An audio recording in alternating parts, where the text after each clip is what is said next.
परमेश्वरा, मी काहीही सहन केलं असतं, पण हे स्वर्गस्थ शक्तीनं त्या खडकाची अभेद्यता माझ्या मनाला. मला हवंय सामर्थ्य सहन करण्याचं, फक्त सहन करण्याचं. वयान आणि व्यथेनं लखतरलेला थेरडा उभा दाराशी आक्रोश करीत तुमच्या, त्याला दान करा फक्त सहनशीलतेच. जर तुम्ही जोतलं असेल कृतज्ञतेच जहेर कारण्यांच्या काळजामध्ये, तर करू नका माझी कुचेष्टा. मला लाचार करून त्यांच्या समोर लांछित करू नका माझी मर्दानी नजर जनानी शस्त्रांनी आसवाच्या थेंबांनी. नाही ते मरत सटवानो, नाही मी रडणार नाही. कारण असलं तर रडणार नाही. मी घेईन असा अघोरी सूर तुम्हा दोघींवर की थरकावी साऱ्या पृथ्वीचा. मला आज न कळणार त्या कृत्यानं. नाही मी रडणार नाही. होतील माझ्या छातीच्या सहस्रावधी चिंधड्या. अश्रूंचा एक थेंब ओघळण्यापूर्वी सरकार, मी भ्रमिष्ट होईन सरकार. क्या बात है!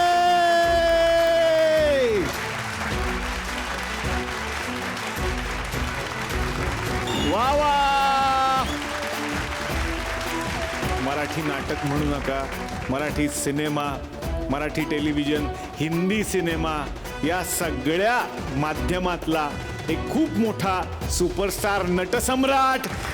जोरदार टाळ्या ज्येष्ठ अभिनेते मोहन जोशी यांच्यासाठी. आणि आपल्या सगळ्यांनाच माहिती आहे की आता सगळ्या प्रेक्षकांची उत्सुकता वाढलेली आहे, कारण झी मराठीनं रंगभूमीवर पाऊल ठेवल्यानंतरचं आता आणखीन एक सुवर्णाक्षरात लिहिलं जाईल असं सोन्याचं पान ते प्रेक्षकांच्या समोर उलगडून दाखवतायत. नाटक आहे नटसम्राट. आणि नटसम्राटच्या निमित्तानं आज मोहन जोशी सर इथे आलेले आहेत. सर, मनापासून स्वागत करतो तुमचं. जोरदार टाळ्यांनी आपण स्वागत करूया ज्येष्ठ अभिनेत्री रोहिणी हट्टंगडी यांचं.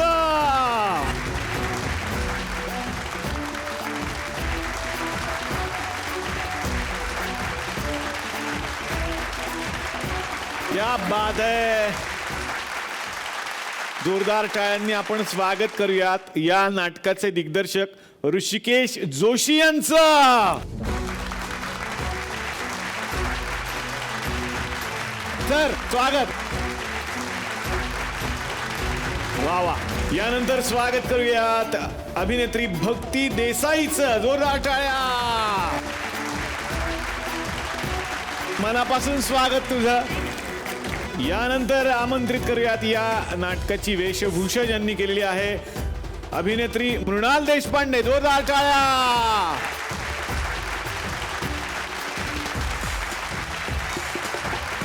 आणि या नाटकाचे निर्माते चंद्रकांत लोकरे यांच्यासाठी जोरदार टाळ्या.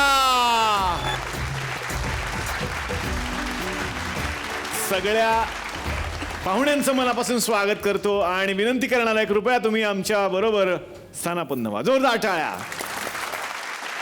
बाकी तुम्ही कसे आहात मंडळी? मजेत ना? आणि आपला नेहमीचा आपुलकीचा प्रश्न, हसताय ना? हसायलाच पाहिजे, कारण परत एकदा घेऊन आलोय आपल्या हक्काचा, आपला लाडका कार्यक्रम. आपल्या थुकरटवाडीतून ज्याचं नाव आहे चला हवा येऊ द्या, होऊ दे व्हायरल. मंडळी, यानंतर आमंत्रित करूयात अभिनेता शुभंकर तावडे याला. जोरदार टाळ्या. शुभंकर, मनापासून स्वागत. आणि जोरदार टाळ्या अभिनेता अभिजित झुंजाररावसाठी. मनापासून स्वागत. बसण्याची विनंती करतो. मोहन काका, तुमच्यापासून मी सुरुवात करणार आहे. खरं तर प्रत्येक अभिनेत्याचं स्वप्न असावं नटसम्राट करायला मिळणं. काय सांगाल? मला जेव्हा फोन आला त्यावेळेला मला असं वाटलं की आपल्याला झी जीवन गौरव अवॉर्ड मिळालेला आहे. खऱ्या अर्थाने हे नाटक मिळणं म्हणजे हा एक मोठा गौरव आहे असं मला वाटतं. बाकी इतक्या लोकांनी करून ठेवलंय ते नाटक आणि इतक्या उंचीवर नेऊन ठेवलंय. जास्तीत जास्त कष्ट करण्याचा मी प्रयत्न करतोय. वा वा वा वा वा. रोहिणीताईंकडे आता मी येणार आहे. पुन्हा एकदा एक नवीन नाटक आणि तेही नटसम्राट. काय सांगणार? मला आनंदच झाला, कारण अशा काही भूमिका असतात ज्या आपल्याला कराव्याशा वाटतात, कितीही लोकांनी केलेल्या असतील तरी आपल्याला कराव्याशा वाटतात. त्याच्यापैकी ही एक भूमिका आहे. नटसम्राटच्या मागे कावेरी ही अतिशय स्ट्रॉंगली उभी आहे आणि तो कुठेतरी विचार माझ्या डोक्यात होता. काकांच्या बरोबर काम करतानाचा अनुभव कसा होता? खरं म्हणजे मोहनच्या बरोबर खूप पूर्वी म्हणजे 60s म्हणा आम्ही एकत्र बालनाट्यात काम केलेलं आहे. अरे वा. पुण्याला. वा वा वा. टुनटुन नगरी खणखण राजा आणि जंगलातला बेताळ अशी अच्छा. 2 मला आठवत आहेत. जवळजवळ 40 वर्षांनी आम्ही एकत्र भेटलो. आणखीन काम भेटलो म्हणजे असे स्टेजवर भेटलो आणि आता काम करतोय. वा वा वा. पण आज खूप खरंच छान वाटतं की नटसम्राटच्या निमित्तानं हे सगळे पाहुणे आपल्या मंचावरती आलेले आहेत. कसं आहे की आमच्या वाडीत आल्यानंतर आमच्या वाडीतल्या कलाकारांची सुद्धा इच्छा असते की तुमचं मनोरंजन करावं, तुम्हाला भेटावं, तुमच्यासमोर काहीतरी सादरीकरण करावं. आज रोहिणीताई आलेल्या आहेत आणि रोहिणीताईंची वेगळी ओळख म्हणजे बॉलिवूडची आई अशी एक वेगळी ओळख आहेच त्यांची. सगळ्यांना आठवतंय मुन्नाभाई MBBS आणि फार गोड सिनेमा आणि तुमची खूप गोड व्यक्तिरेखा आहे त्याच्यातली. तर तसा एक मुन्नाभाई आमच्याकडे सुद्धा आहे आमच्या या थुकरेटवाडीत. तुमचा होता मुन्नाभाई MBBS, आमचा आहे मुन्ना भाऊ MBBS. तर तो सिनेमा आता तुम्हाला आम्हाला दाखवायचा आहे. कदाचित तुम्हाला आवडेलच तुम्हाला. त्यासाठी मी सगळ्या पाहुण्यांना विनंती करेन की आपण समोर स्थानापन्न व्हा. जोरदार टाळ्या.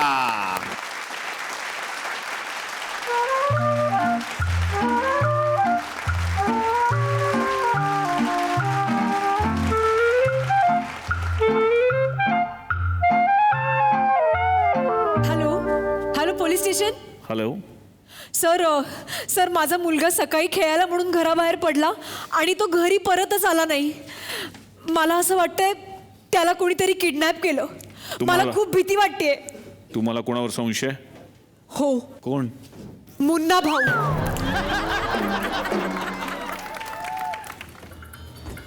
हॅलो. पुढे तर तिथेच आहे बरोबर.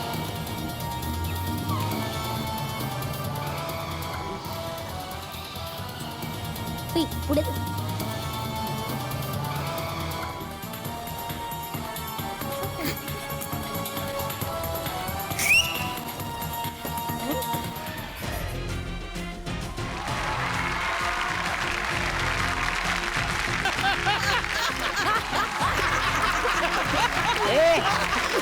बघ कोणाला कळायच्या आतमध्ये त्याला उचलायचा.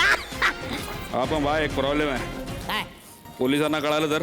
येड्या, अरे मुन्ना भाऊ को पकडणं मुश्किलच नाही, लय सोपं आहे. नामुमकिन है.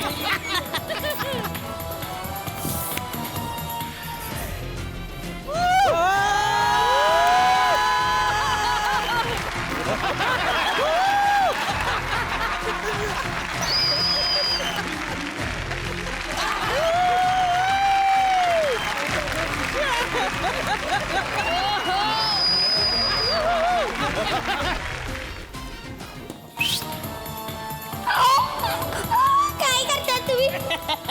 पचला रे.